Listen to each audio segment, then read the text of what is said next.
Let's do another set of rapid fire questions here, and this is along a completely different vein. Often when a big deal gets closed that's of any substance, people seem to crawl out of the woodwork hoping to get some piece of the action, whether they were directly connected with the project or not, right? Yeah, sure, right.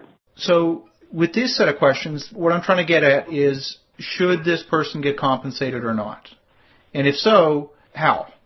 Okay? So the first one is... Well, I assume compensated, you give them money. Yeah, yeah. That's all we're talking about, never a piece of the deal. Yeah, money, when I say not compensated, maybe you give them a bottle of wine, but that's it, right? Okay. Okay, so a mortgage broker who arranged a mortgage that was funded and then later rewritten with another party through an assignment of contract. So at the end of the day, the mortgage broker was out of the deal, but they actually did raise the money for the original deal. Should they get paid? No. Okay.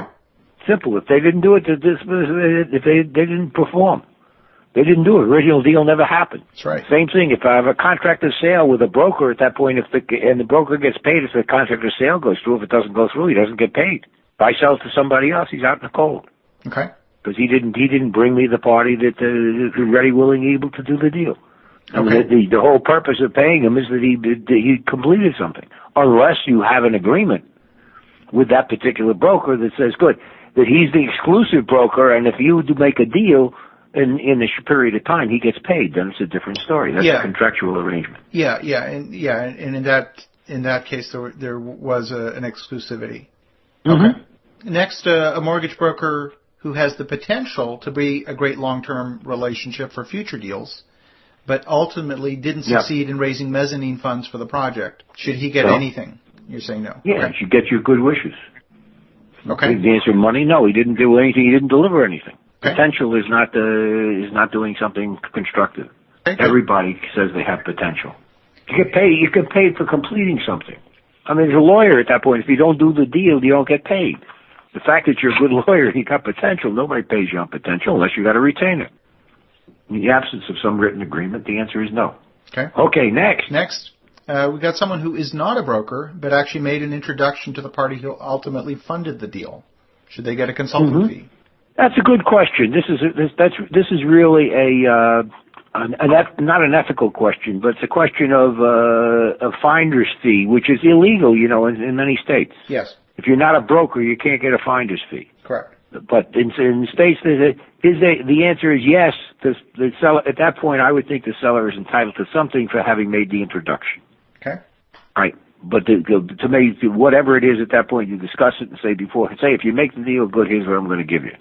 As a finder's fee, you brought that party into me. Yes. Okay. That's fine. It's assuming that it's not barred by the laws of a particular state. Understood. Next, you've got a funding partner who transferred funds to the lawyer's trust account, incurred fees and a foreign exchange loss, but ultimately the funds were returned and not used. Should they be compensated for their losses? No. This is the same thing. For a broker, basically, who brought in a deal that never closed. This is the same situation. It never closed. If it never closed, whatever expenses there were, that's what they are. Right. Okay. And the only reason it's there is because foreign exchange losses. If he didn't use foreign money, he wouldn't have exchange losses. Well, so how they decided to raise their money is not your concern. Yep. Okay. These are good questions, by the way. Well, and they're born out of real life situation. Of course. So we encounter this kind of thing going on a regular basis, and these people come out of the woodwork with their cap in hand. I know it. Yeah. And say, without me, you wouldn't have made the deal. Yeah, exactly. That's right.